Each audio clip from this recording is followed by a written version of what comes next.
Good day guys, I'm back. Ang Mark nito. Ang makipot na pintuan. Pumasok kayo sa makipot na pintuan sapagkat maluwang ang pintuan at malapad ang daan patungo sa kapahamakan at ito ang dinaaranan ng marami. Ngunit makipot ang pintuan at makitid ang daan patungo sa buhay at kukunti lang ang nakakasumpong niyon.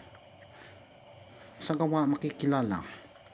Mag-ingat kayo sa mga bulaang propeta.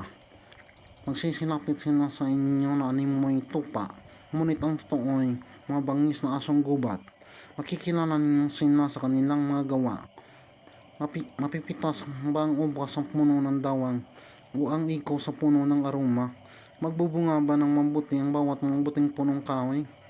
Subalit ang mabunga ng masamang punong kahoy. Hindi maaaring magbunga ng masama ang mabuting punong kahoy, ang mabuti ng masamang punong kahoy. Ang bawat puno na di nagbubunga ng mabuti ay pinuputol at tinatapon sa apoy. Kaya nga makikilala ninyo sa kanilang mga gawa ang mga bulaang propeta.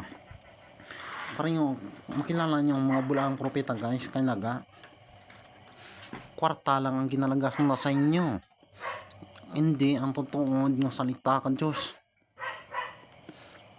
Hindi ka maluwas sa mga bulaang propeta, kay naga ang andang mga puso kag-isip ay mga Diyos-Diyosan ang andang ginasamba, ngunit sa tungtuod ng Diyos kay kwarta lang ang ginalagasan na sa inyo.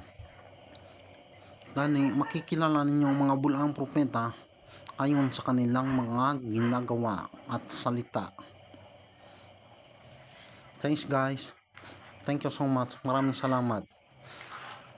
Kaya piliin ninyo ako dahil ako ang second coming of Jesus Christ, ang bagong Diyos na kapatid ni Kristo Jesus. Dahil sinugong ng Diyos ang anak, tapos ang kapatid, ang Espiritu Santo at ang Diyos na ina. Unang sinugong ang Diyos na ina, Diyos na ama, Diyos na anak, Diyos na kapatid, ang Diyos na Espiritu Santo, at ang Diyos na anak. Dahil kami ang bugtong na anak ng Diyos. Dahil namatay si Jesus dahil sa akin. Dahil ako ang second coming of Jesus Christ, the appointed Son of living God, the second coming of Jesus Christ.